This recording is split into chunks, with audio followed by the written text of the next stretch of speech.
Favorite subject of physics?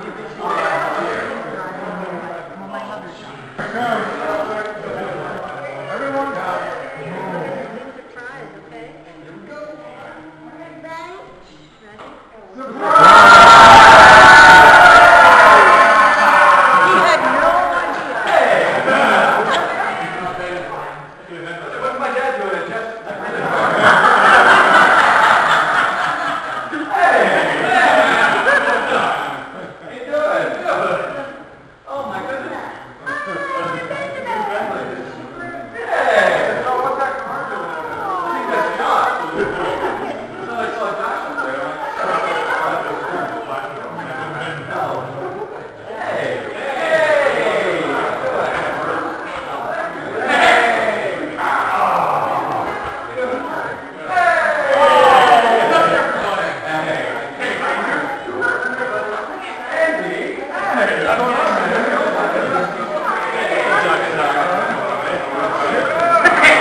Yeah.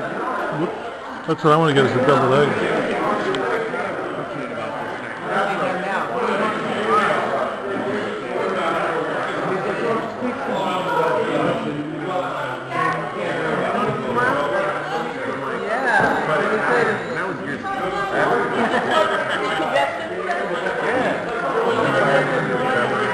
Go back and say, okay, I must see suggestions in your noise, but I know what's better. Yeah, we should go get that.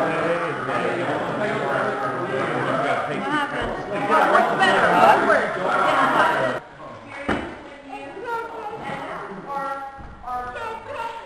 Yeah.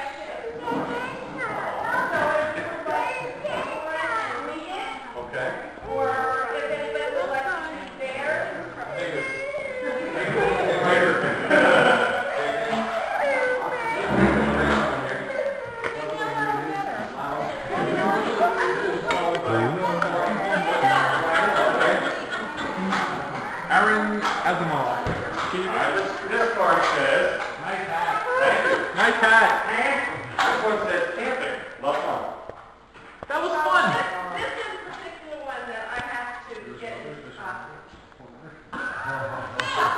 Lower paragraph.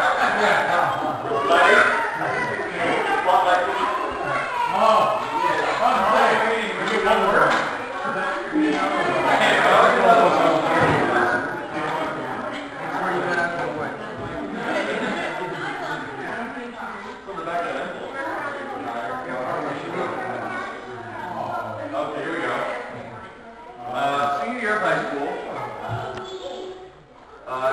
Jason and I wanted to take up the mantle of a funny show from the previous year. We started with improv audio and drama. We improv through a roller coaster of colorful characters and ludicrous scenarios, and the result was the most atrocious audio recording of full wannabe comedy ever to be recorded on a plastic tape, and now it's been converted to an MP3.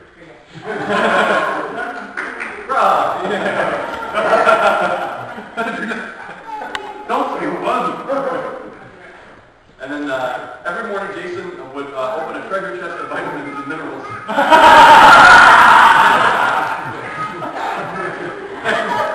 and ingest a mountain of pills to help him grow taller. The hat helped too. I found this out when we carpooled to the SAT.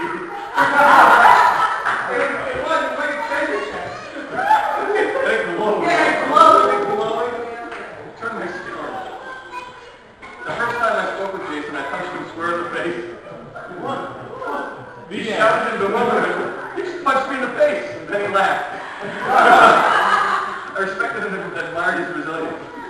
Rob. Oh, you ready with it? Oh, there you are. She knows what you did. She knows you did my summer day. No, I'm not sure I'm on the door. I guess you're wondering what a raincoat and a check and an entrenchment tool have to do with the story. We used to go camping a lot, and when Jason was 8 years old, in this particular time, we went to Otter Creek, which is nearby here, I think. And we happened to go, it was dark, it was getting dark, it was raining, it was pouring, and Daniel had to put up the tent, which was a By himself. by himself in the rain, and I was reading the directions, and they were carrying these cases, and Jason was screaming in the car, I want to go home! He was afraid that the lake was going to rise up and swallow us. But he was looking up the tent up, there was water. When he was up the tent up, there was a foot of water in the tent, but he slept in the tent on a lounge chair, inches above the water. Jason, screaming, I want to go home still, was still in the car. He stayed in the car all night. The next day we woke up and he still was playing games and everything, and I heard that there was a gazebo that was screened in and they had a heater over there. So I marched the boys over there crying Jason out of the car, screaming, I want to go home. I said, there's a heater there. You'll have a good time. So we went over there and they were doing ceramics. And this is the actual little ducky that Jason painted on that very Oh. we also later learned that if you dig a trench around the tent with an entrenchment tool, the water will go in the trench and won't go into the tent. Right, it didn't work. So ever since then, when we went camping, this was Jason's favorite equipment to bring with us. And actually, he still uses this today. When we go to the beach, he actually digs a hole in front of his beach towel, so the tide is coming in. So he gets it down to the sun. Here's your entrenchment.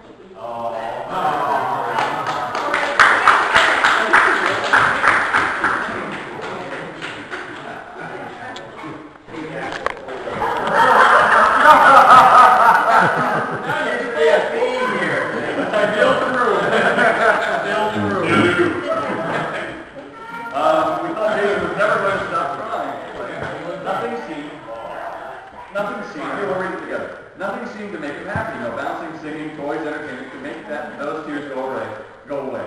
And Daniel said that Jason would eventually stop, but when? He finally fell asleep, and we finally flopped into bed exhausted. When all of a sudden, the heat came on, and the pipe started to bang, and then that began the trail of tears again. The next day we took a road trip to Nana and Papa's house, and that's because the grandparents had blew out Jason's tears. Now frightened to have the kids look over again and have children of our own. Time passed and Jason is good-natured, and Jason's good nature shining through. You were a terrible child.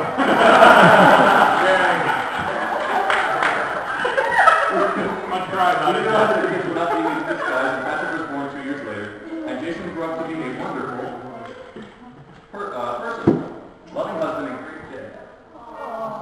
Glad that we could put us to spend too much loving Jason all our lives, loving setting up the tennis. Megan was our crying about it.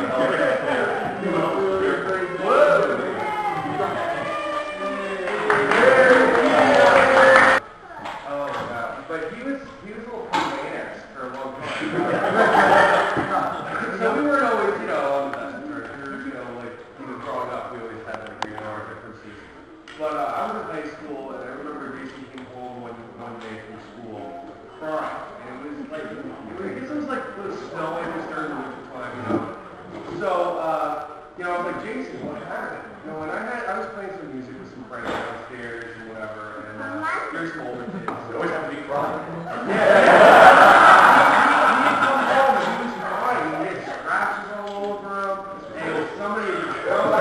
Chasing him through the frickers, throwing snowballs at him, and he had gum in his hair, and he was cutting his nose out. It was real tough, right?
Happened when he was 9 years old.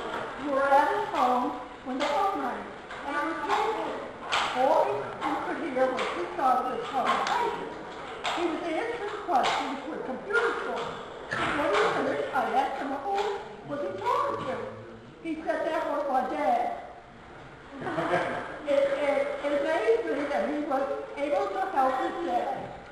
At 9.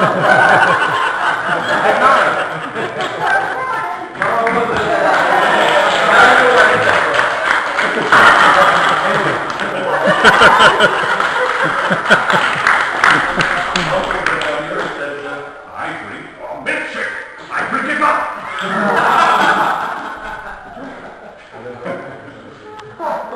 You ever seen No Country for Old Men? No. No. There will be blood. The other one, thank you. There will be blood. Thank you. There will be blood. So that was Star Trek 2. Stop there. Here we go. Next one.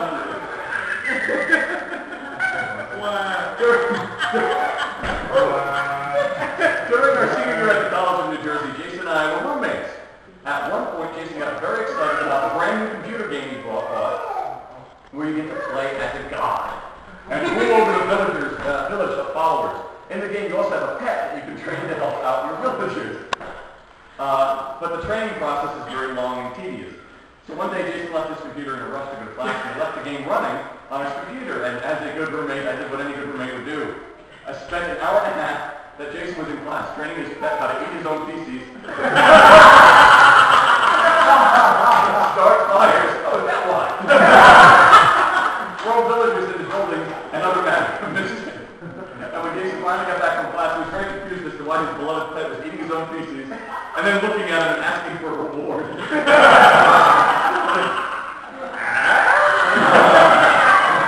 The girl started staring at control. Why is he throwing the villagers in the building? Thank you.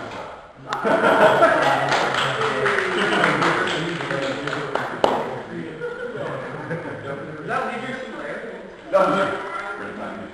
Black and white. No, you ever play black and white? No, I was doing it.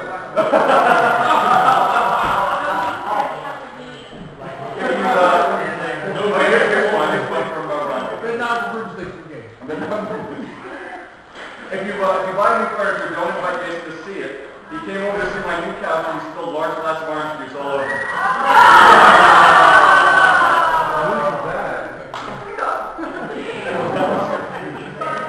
We all run out.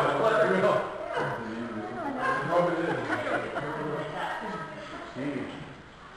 Project Blue Balls. Over here at high school, a small group of Jason's friends decided to execute a great prank during another funny show. There was a segment where the mad fire would appear and go into the audience and pie someone. Unfortunately, the A-Team theme song played. Many super soaking cast members appeared, and the mad fire appeared from the crowd. Jason, Your eyesight must be going out that you're starting. I need glasses. Wait, Jason pied Jason in the face. This elaborate plan took 6 people, 2 parents, leaving an hour. Wait a minute. I'm so confused. Who wrote this? I was in a rush. An honor of preparation.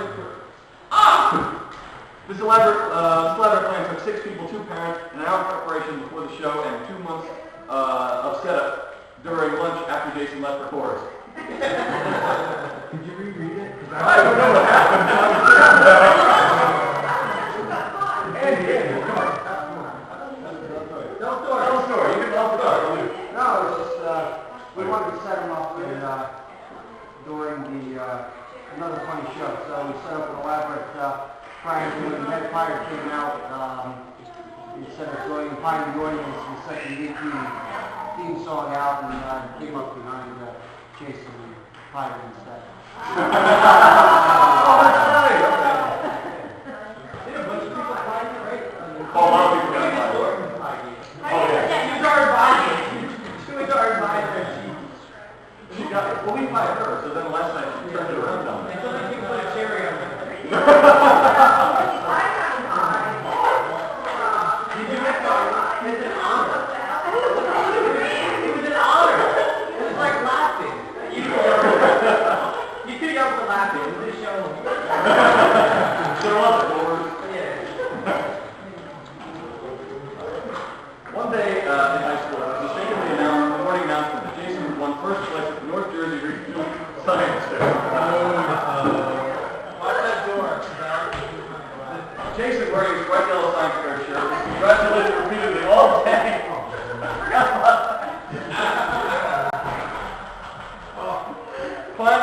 had enough and tore the shirt off in the parking lot of the high school, Hulk Hogan style.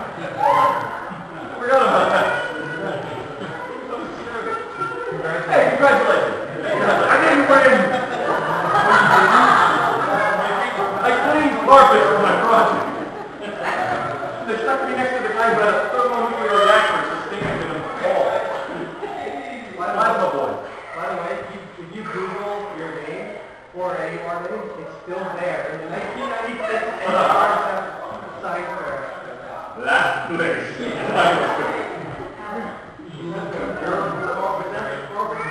That's the carpet cleaning now. By the way, resolve. That's the best one. Google it. Resolve. Oh. Same champion of the bread. This is my father's brother and sister-in-law. At one of the Christmas gatherings at my mother's house in Amsterdam, I guess it would be no surprise that as a child, Jason never stopped talking. Regardless of what else was going around him. After 2 hours of this, I bet him $5 he could not be quiet, i.e. not talk for 15 minutes. Well, he sat on the sofa with his lips all puckered up and didn't talk for 15 minutes. And then after 15 minutes, he probably felt that I wasn't going to pay him, so he backed me what seemed like an extended period of time until I finally paid him. I'm sure that he thought I was going to pay it. I think he saw that as one of the minor victories of his young life. I remember that. I proved to him that I didn't have to, I could still be annoying and not talk. He was too narrow, he was not talking to me. That's the kind of stuff he used to do to me. This is Kim. Russ's wife's sister. Kim Medicine. Really? She wrote one? She wrote one. Who knew? I didn't even write one. I mean, I wrote that one and put her name on it. Yeah. Good luck. Jay Williams carried his bike up 9 flights of stairs and came to my dorm room when the elevator was broken. I'm not sure why he didn't just leave it outside. I remember answering to that. Hey, lady. Yeah, hey, Jimmy. Oh my God, I need to bud. My heart rate up.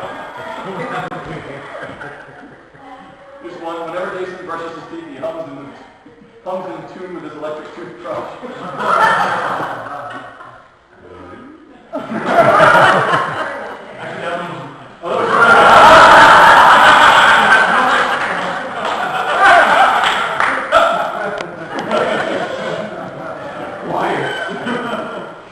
Jason's computer determines his mood. Whenever it's not working, he can't concentrate on anything else, let alone sleep until he fixes it. Whenever we move, it's the first thing that must be unpacked. It's true.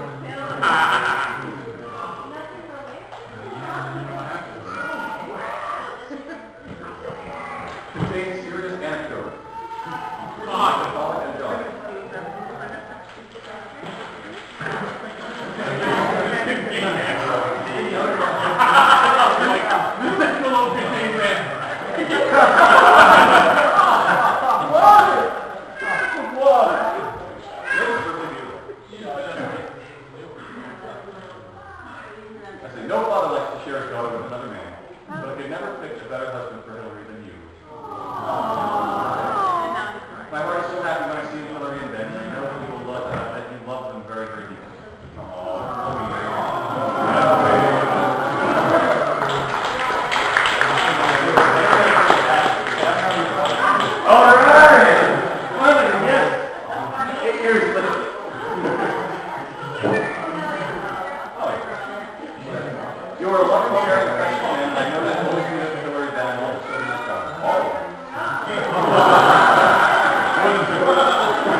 familiar with the back roads in Easton, but he knows Paris like the back of his hand. It's true, when I had a map, I could follow it. I got a story he didn't go, but I don't know my neighborhood.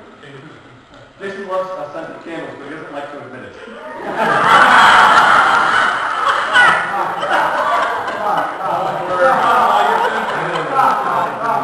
Whenever we pass the candle store, he says, I thought you wanted to do it with the candle.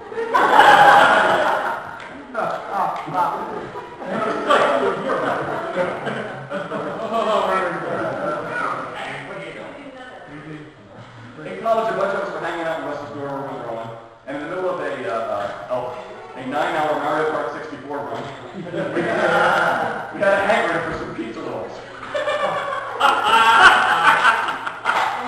So we popped them in the oven, and 20 minutes later, we pulled them out, and immediately dropped them on the questionable door floor. As hungry idiot college kids, the 5-second rule was put into effect, but not for Jay. So we did what any normal functional group of friends would do. We threw the floor rolls in with the good ones, tossed them around, and Jay didn't eat any.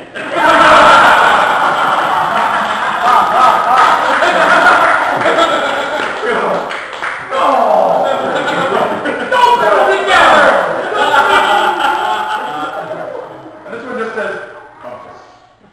You all know what that means. North. Dick, that would be me. Oh, compass. Oh, this cross? Oh, that's down.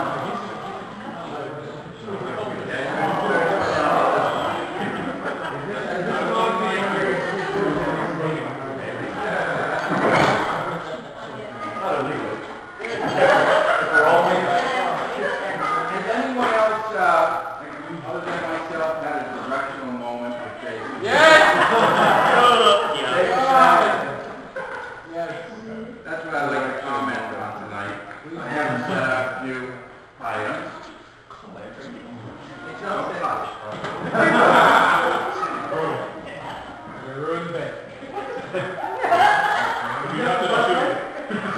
I think so.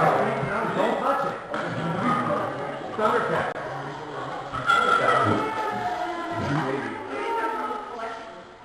Oh, wow.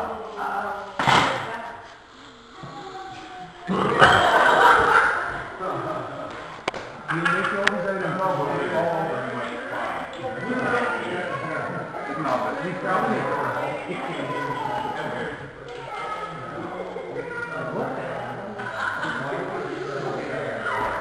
That's Ghostbusters.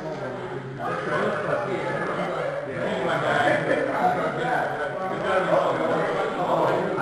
I have to read like a man did.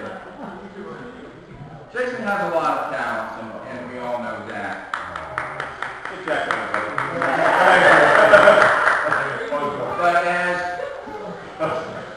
But as we just acknowledged, one issue he does have is with directions, whether it be getting them right, getting to where he wants to go, understanding right to left. And this became apparent early in life. Jason at the beach. You could always tell where the Lil and the Victor's station was with the oversized happy face balloon that flew from the top of the umbrella. And that way Jason could find his way back. Jason with the Scouts. I think Jason's experience with the Scouts was short-lived. He did have trouble meeting the requirements for the orienteering badge. Jason getting to school. Not much of a problem there because, the bus simply would pick him up and take him to school and bring him back. But the catcher was that it became doable once his mom arranged for front door pickup and drop. That walk to the corner was sometimes. All this being said, a whole new level of directional confusion set in when Jason started driving.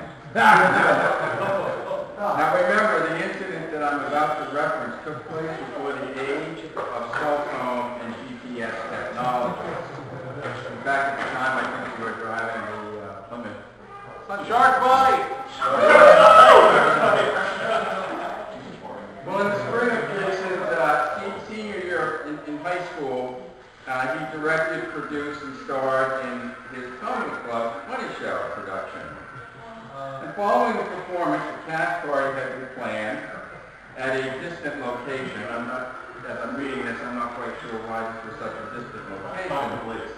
Thank you, Compton Lakes, about 287 north. And Jason, being the gentleman that he was, offered to drive a number of younger cast members, all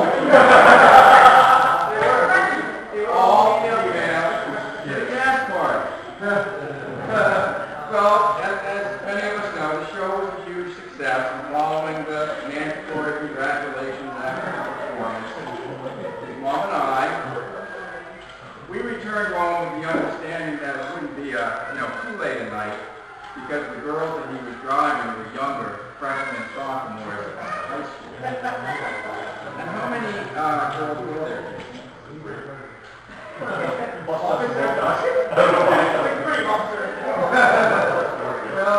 11 p.m. came and went, and Denise and I began to feel a little concerned about the fact that Jason had not returned home, nor had he called to report his whereabouts, or when he planned to be home. It was close to midnight when the telephone rang. On the other end of the line was a frantic mother, wondering where her daughter was. I explained to her that we had not heard from Jason, but would call her back as soon as we had some information. This didn't seem to reassure her at all. She then asked for my name, and when I told her Dick Jackson, she became further confused and worried about who this strange man was she was talking to, who was apparently or obviously not Jason's father and was not Victor. I explained who I was, and again reassured her about a callback as soon as we heard something. She didn't sound any more relieved or less anxious as she hung up the phone. And I was left with the sense that she was wondering if she would ever see her daughter again. Well, we finally heard from Jason, and I don't remember what time it went in. But through the morning. Oh! They were three. So, Jason did call. We finally got the call at 2 a.m. He explained that he had indeed gotten lost, but we're now at the cast party location and we'll be leaving shortly. I immediately called the anxious parent back, who was greatly relieved. She assured me that she would have the police retract the all-point that she had been put into effect. So you were probably all wondering what did indeed happen that night. Only Jason knows for sure, but this was the version given to us upon his return. And apparently Jason did find Route 287 okay, and he proceeded to move in the right direction, northbound, heading towards Compton Lakes. What Jason didn't do was get off 287.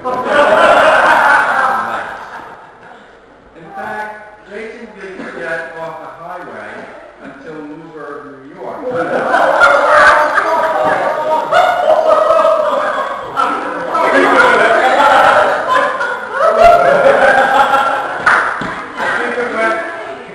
Apparently it went something like this, because if you've been up in the top of 287, you know how 287 branches around to the Tappan Zee, or you pick up the New York State Thruway northbound. It's a classic. Picked up the New York State Thruway northbound, and started to become concerned when I started to see mileage indicators for Albany, Buffalo, and Montreal. At that point, about 15 miles up the thruway, to come to a toll booth.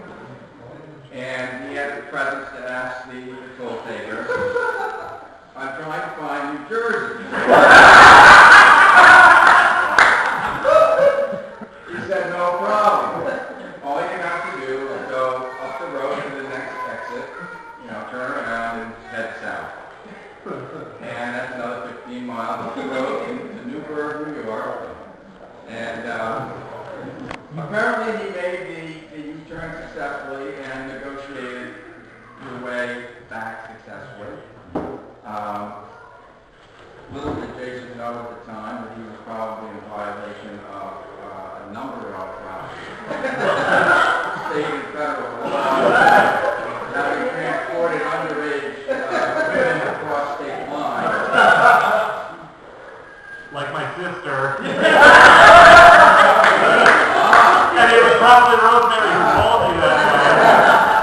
So Jason, I'm just saying.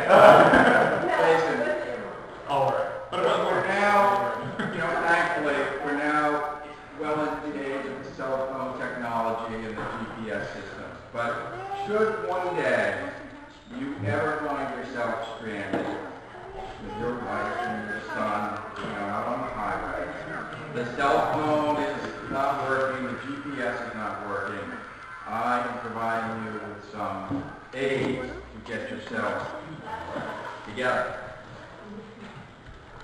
Now this right here, it may appear like an inexpensive children's jack-o'-lantern, but what this is the new international symbol that tells passing motorists that I have no idea where I am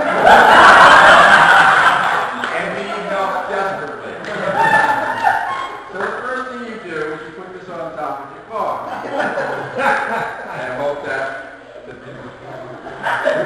Now, if indeed no one stops, then what you do is you take out the flare gun.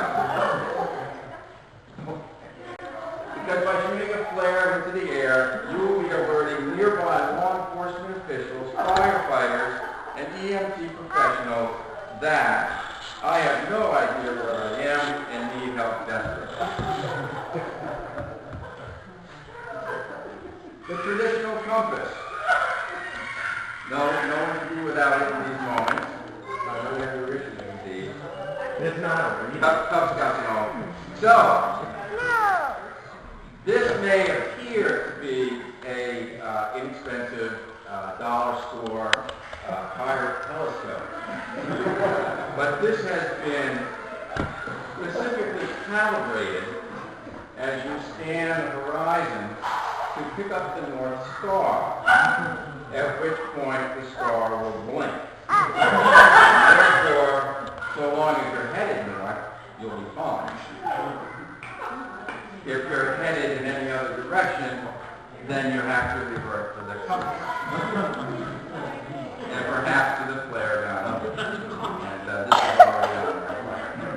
And if all else fails, I'm providing you with this handheld communication device.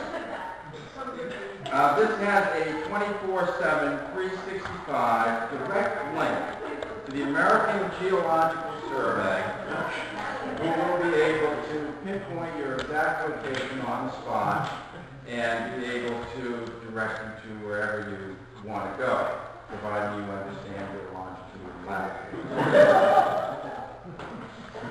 And that's the story of the compass.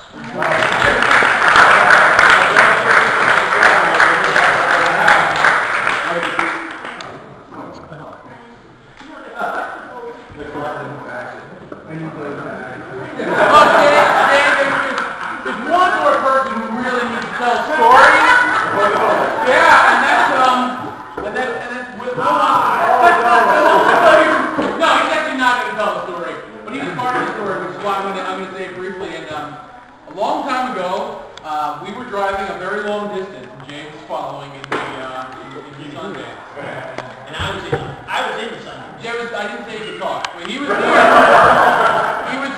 the Sundance, and Dave and I were in the car ahead, and we were driving this very long distance, and all of a sudden, in my rearview mirror, the lights start flashing, and I'm like, oh God, I must be hungry again. We stopped like 6 times. I don't want to stop again. We'll stop in a few minutes, go to Wendy's, and the lights are flashing. And his hand is out of the window, and I'm like, oh my gosh, maybe he has to pee. He can hold it. Dave's like, he can hold it. All right, we'll wait.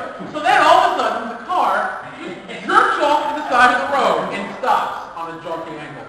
And so I pull over, and I get out, and now I'm angry, okay? Because I'm like, why are we stopped? And Hillary is out of the car, and is running up the side of the road. And I'm like, why is Hillary running up the side of the road? This is weird. And then she passes me going, cars on fire, cars on fire.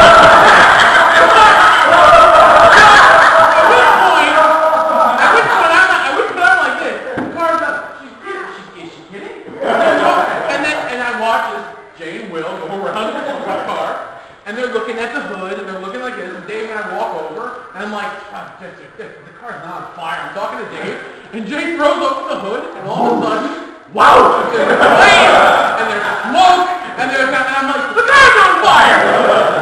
Jay, not missing the beat.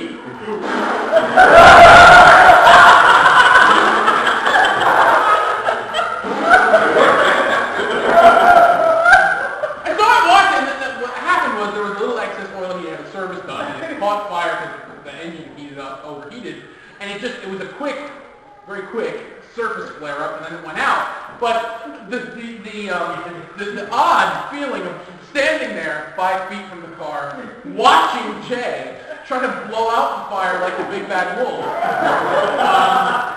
was an indelible memory in my mind forever, and that's my memory. There's more to come in this really embarrassing slide, so don't worry.